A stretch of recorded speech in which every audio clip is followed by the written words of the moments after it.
All right, lads, welcome back to me podcast. Cheaper Than Therapy. Mick Thomas here. Thanks so much for tuning in. Thanks so much for joining me, coming back, subscribing, liking, loving, emailing. I'm loving the support, guys. It's weird because I'm trying to stay on top of emails and stuff, and it is just kind of like the numbers are really growing, which is more than I wanted, which is more than I expected.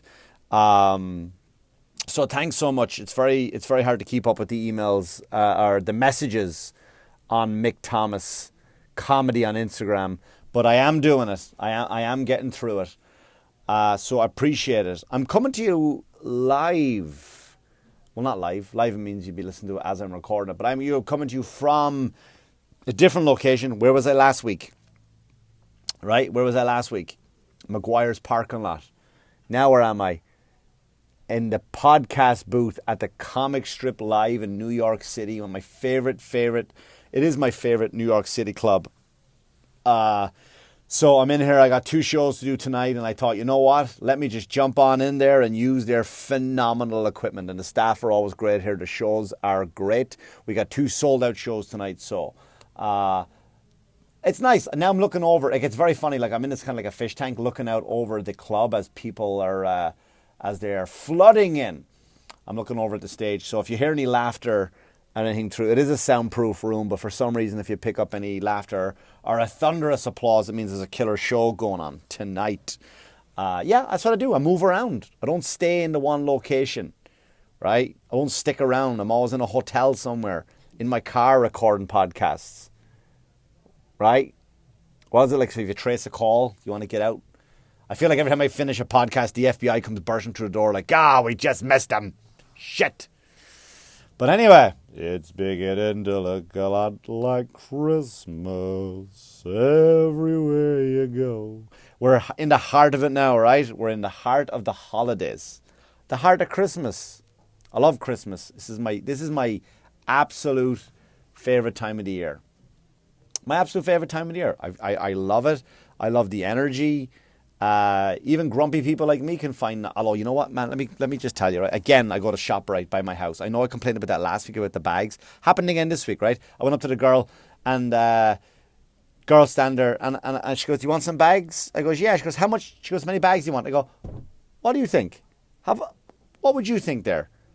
And she goes, and I know she said to me, and it was such a great answer. She goes, "Well, I would have brought my own bag." I went, "Well, you know what? Give me 42 bags. 42 bags, please. That's what I want from you, lady. I know it's busy, it's Christmas time, but I want 42 bags. And you know what? If I only end up using 2 of them, then I want to return them all, and I want to do a refund on it." So she just took a fistful of plastic bags, and she just fucking slammed them down. She goes, "There." Didn't even charge me for them. But I felt like saying, like, who hurt you? Who hurt you? Who took your bags?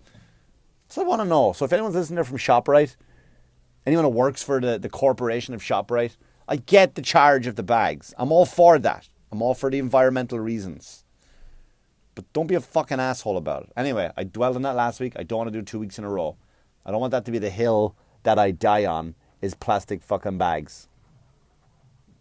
Anyway, so I'm out and about, and I'm enjoying the festivities.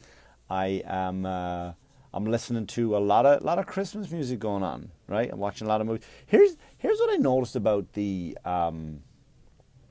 Christmas songs, right? My favorite Christmas song, if not favorite song of all time, is Fairy Tale in New York, Shane MacGowan of the Pogues, right? Probably if you Google him, America or any other country that is not familiar with Shane MacGowan, probably the ugliest man on the planet, without a doubt. Probably the ugliest fella I have ever fucking seen. Dog ugly. However, that's my favorite song. It's great lyrics, great sound to it, and it's not Christmas until you hear it. But then I was listening, right, and I put on some Christmas songs on the Pandora channel, and it's weird though, right? Here's what I noticed: there's only like nine Christmas songs, right? That's it. 9 repeated over and over again, sung by different people, sung in different versions, but there's only fucking 9 songs. Right? How many different people can sing "Let It Snow, Let It Snow, Let It Snow"? Right? How many different people are going to do that? It's like 9 songs repeated over and over again. And isn't it weird though too, like that? You know there's shit songs, right? And here's how you know there's shit songs, because you would not listen to that in July, would you? Would you be driving along and all of a sudden in July go, hey, put on that Let It Snow song there? Which one? The Dean Martin version? Like, people are not going to debate over what was the better version, right? You're not like, you know that people debate over Hurt, originally sung and written by Nine Inch Nails, but stolen. When I mean stolen, the people who've heard it now know that it belongs to Johnny Cash now, right? And you could have that debate. You could have that debate how Hurt, Johnny Cash version is way better than Nine Inch Nails. Nobody argues over fucking Dean Martin, or who sang it better, Dean Martin or Michael Bublé. Right? Because the music is shit. But I love it at Christmas time, man. I never change the channel. I put it on when I drive around. I walk around. The house, I sing it to my kids. I drive them fucking batshit crazy. That's what you want. And did you ever like drive with somebody and try sing Christmas songs? There's always a person, or at your work, at your cubicle, there's always one person who doesn't know the lyrics to the song, right? You're driving along with oh, the I'm Jewish. There's always one fucker that doesn't know the fucking words. You know my buddy, and I'm name dropping here, my buddy Mick Foley, the WWE wrestler, you may have heard of him. You may know him as Mankind. He has a Christmas room in his house where it's Christmas 365 days a year. He's got this tree that just blows out snow, everything. And it's Christmas songs playing constantly. Constantly. But all these fucking what was the one I heard the other day? Which, here's the way I don't understand. You know the song, like, what's it called? Dominic the Donkey. If I was Italian, I would be so fucking offended. I would be so offended by that song. Right? Dominic the What's a Christmas donkey, by the way? Like, what's a fucking Christmas donkey? Isn't that just a reindeer? Isn't a Christmas donkey a reindeer? It's Dominic. If I was Italian, I would fucking get that. Because Baby It's Cold Outside, right? We love, it's a great song, isn't it? Great song. Yeah, we all know, like, it's a bit rapey. I used to do that joke for years, man. I used to do that joke every Christmas for years. In the last 3 years, and then someone did it on Saturday Night Live exactly as I used to do it on stage. Right, because their writers are everywhere. I'm not complaining. I'm not saying they stole it. So let me phrase that. Let me just rephrase my comment and let me point that out. I don't think for a second they stole it, but you know, some of the writers do go to comedy clubs. I know some of the writers over there, so I'm just saying. But it's an obvious joke too, right? Baby It's Cold Out. It's a bit rapey though, right? And you know, and that's a great. And you don't hear that song anymore.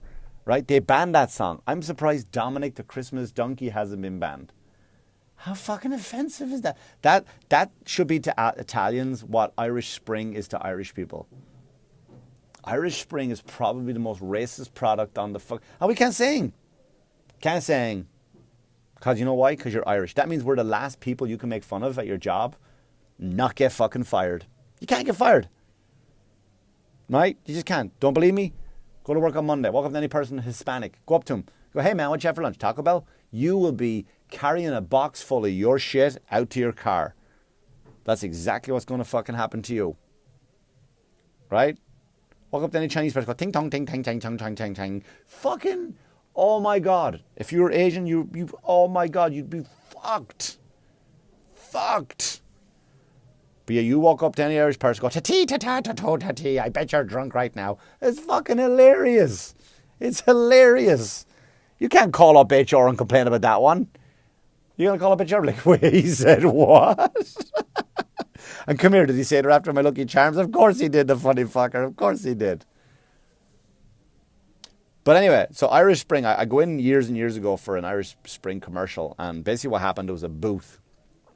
Headphones on, I'm in the soundproof booth, and there's a laptop, and on the laptop the commercial's playing. I'm supposed to do the voiceover, I can't remember because it was so long ago. It was like Irish Spring, and the guy was like, "Do it more Irish." I go, "What do you mean, do it more Irish?" Because you just got to be more Irish. This young fucking American producer. Because what do you mean? Because you got to be more Irish. I go, "What does that even mean?" And he started doing his version. I go, "Oh, you want me to sound like a fucking pirate?" Irish Spring, tire. Like that's literally how he wanted me to fucking sound. Right? So I'm sitting there, and now I knew from the argument I had about, so you want me to sound like a pirate. So I knew right there and then, you're not getting the job, Mick. You're not getting it. You will not be the voice of Irish Spring. So I said, you know what? I can't sabotage myself. I'm already in trouble. Right? So what am I going to do? So then I see the commercial, and here's what it is. It's this beautiful red-haired woman. We don't have those in Ireland. We have red-haired women. We don't have beautiful red-haired women. We have beautiful women in Ireland. We have red-haired women in Ireland. We've all right looking pretty girls, pretty redhead women in Ireland. We don't have beautiful red-haired women like in that commercial. Anyway, she's in a lake under a waterfall washing herself with Irish Spring. And I just looked at the guy, I just tapped on the glass, right? And I just go, and the guy looks over and I go, yeah, he goes, hey, we have indoor plumbing, right? Like we have pipes and real showers. We don't fucking all shower in lakes and fucking waterfalls. And the guy was like, well, all right, thank you, man. Thanks for coming in. I was like, yeah, right. I was like, yeah, they'll be calling. I got the job. But anyway, Dominic the Donkey should be to Italians what fucking Irish Spring is to the Irish. Disgraceful. But anyway, so I'm walking around, man, and I just fucking, I love the holidays. I'm caught up in the moment. I'm singing along everywhere I go. Really, really, really enjoying it. Right? Enjoying the movies. Oh, you know what's funny? Gary Goldman does a bit about Christmas carolers. And you just check it out. I mean, check out all Gary Goldman stuff. Anyway, he's a fucking hell of a nice guy. And he's got HBO specials. He's got specials on Netflix. One of the funniest men on the planet. And one of the nicest guys. So he does this bit about carolers. It's maybe like 5 specials ago on his album. I don't know if he's done on television. But it was like how, we wish you a Merry Christmas, that song. So he would do the line, he would do the part, but I'm going to butcher it. So like, it's not like but it was all kind of, we want some figgy pudding, and we want it right now. We won't go until we get some. He's like, wait, what do you mean you won't go till you get some? Like, you rang my door. Like, you rang my bell. You knocked on my door. Right? And what the fuck is a figgy pudding? Right? It's very, very funny. And of course I'm butchering, but you gotta go back and listen to it. But it's man. Sorry, lost my. There's someone banging on the window here. I love everything about it. I love the movies. The movies are just Christmas movies again. I think apart from Elf. Right? I think apart from Elf, you would never watch a Christmas movie in August. Right? It's just one of those things. You just wouldn't watch a holiday movie in August. I remember even being kids. Like Christmas to me, man, like when you watched, there wasn't that many movies around when I was a kid, right? You had not the Santa Claus. It was just called Santa Claus. You remember that one? It was just called Santa Claus. We watched it in school when we were 10. It's just called Santa Claus. And it's about these one poor kid that was watching people eat at McDonald's window, just drooling. And these fat fucks were just shoving burgers into their face. Just fucking huffing into their face. And this poor kid was standing there with a cool leather jacket. I don't know where he got a leather jacket from. Considering he was poor, it was a nice jacket. I would have fucking wore that jacket if it fit. That was the only Christmas movie that came out. There was nothing else. And then over the years they made them, and now there's just fucking, you go to Netflix and you see some of the worst Christmas movies ever. They're horrendous. You go to school and you would have to go down to the principal and get the television and the VCR, the video player, and you had to roll it in on a big tray. And everybody sat around it and you had to stand there and the tracking to be off. Remember the tracking? You would fix the tracking. Oh, shit. It's fucking great, man. But apart from Elf, you wouldn't watch a Christmas movie unless it was Christmas time. We get caught up in it, and it's great. You should get caught up in it, but it's all tacky bullshit.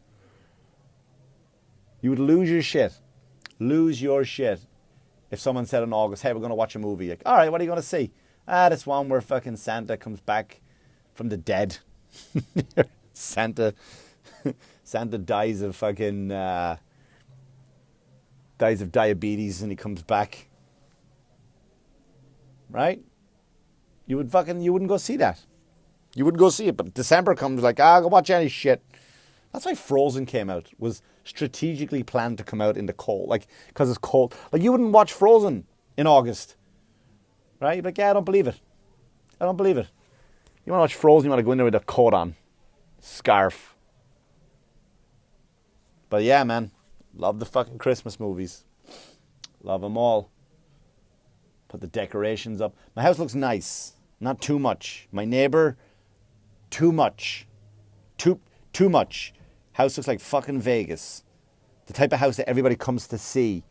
Right? Now I can't get fucking in or out of my fucking house because these people are driving by going, look at it. And it's all linked to music. It's all synced up. So it's like, ba-na-na-na, ba-na-na-na, ba-na-na-na. This neon baby Jesus just pops out of a vagina. Ba-da-da-da-da-da-da. Ba-da-da-da-da-da. Just fucking way too much. It's good for the kids, right? Elf on the Shelf, that he's around. That fucking elf, man. Because you know why? You wake up in the middle of the night panicking, like, I forgot to move the fucking... Did I move him here last night? I forgot to move him. Fuck. Forgot to move the elf. I don't know if the Elf on the Shelf made it to every country, but of course it does, right? Once one person starts, then everyone else starts it. And then everyone makes up their own fucking rules. You can buy clothes for it now, too. Like, I've seen people with leather jackets on their fucking elf. Right? What a crock of shit that is. Right? Just fucking clothes on their fucking elf. Just get the regular elf. And again, that was another thing some mom invented to get her kids to shut up. A skabillionaire. Kids no longer believe in Santa anymore. Because they go to bed at night and just fucking put their fucking heads on huge pillows filled with fucking money. Fucking elf. On the shelf.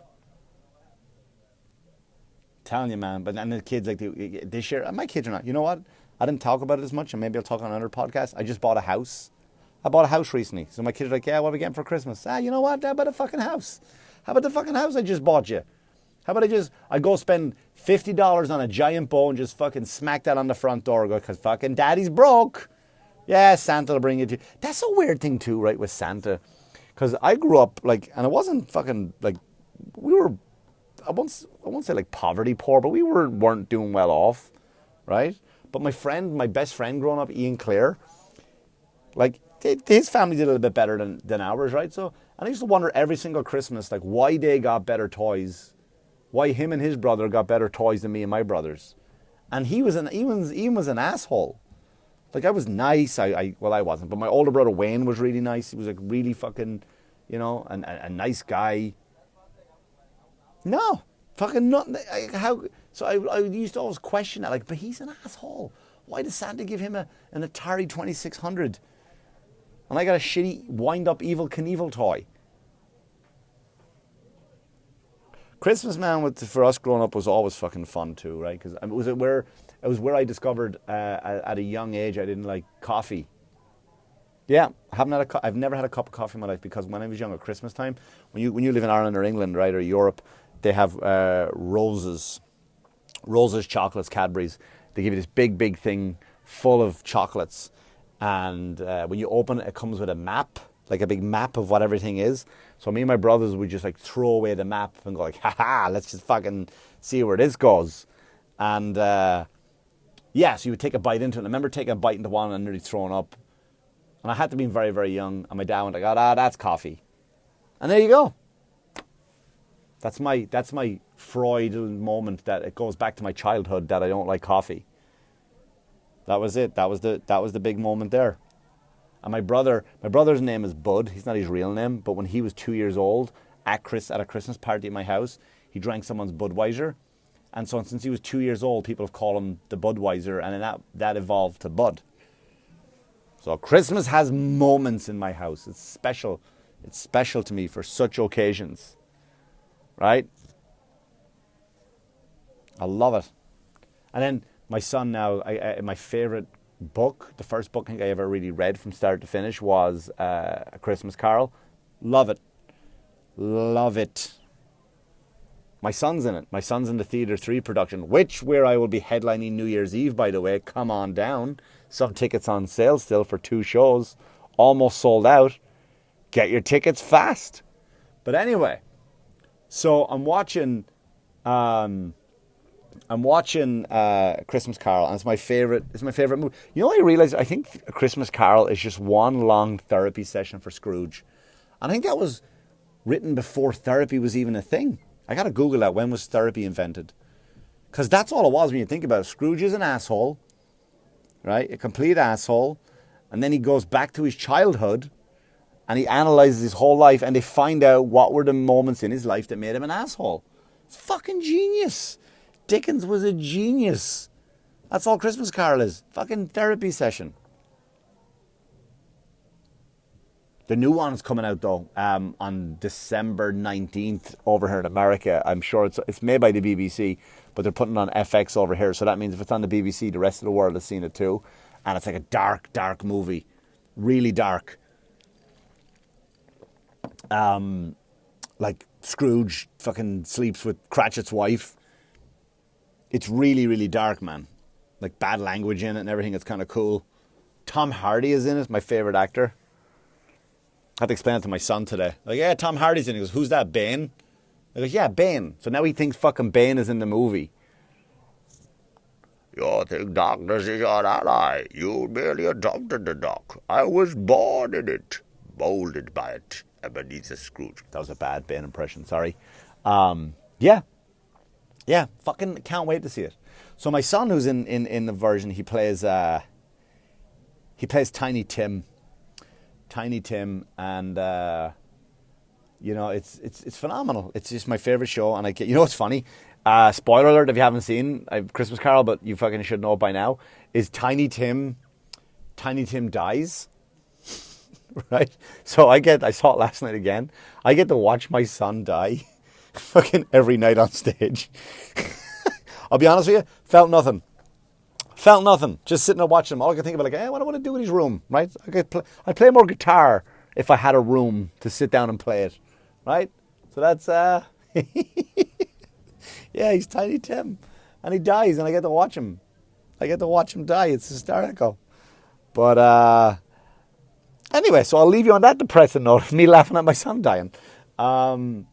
Thanks so much for tuning in, guys. I kind of really wasn't prepared for this podcast, and I knew it was due on Monday morning, so I said, let me just go ahead and just bang it out now while I had the time. And I'm a little bit distracted looking around because the room is sold out again, and I need to I kind of need to go prepare for my 2 shows. So anyway, guys, again, thanks so much for listening.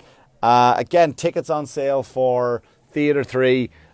Port Jefferson, Long Island, where I will be headlining on New Year's Eve for 2 shows. Tickets going fast, so make sure you tune in and get them. Guys, if I don't speak to you, I know I'll speak to you one more time before the holidays, before Christmas comes. So thanks so much for listening. If you have any comments or concerns, email me at Mick Thomas Comedy on my Instagram page. All right, thank you so much. I'll talk to you real soon, guys. Good luck to you now. Good luck to you. It's the Mick Thomas Show.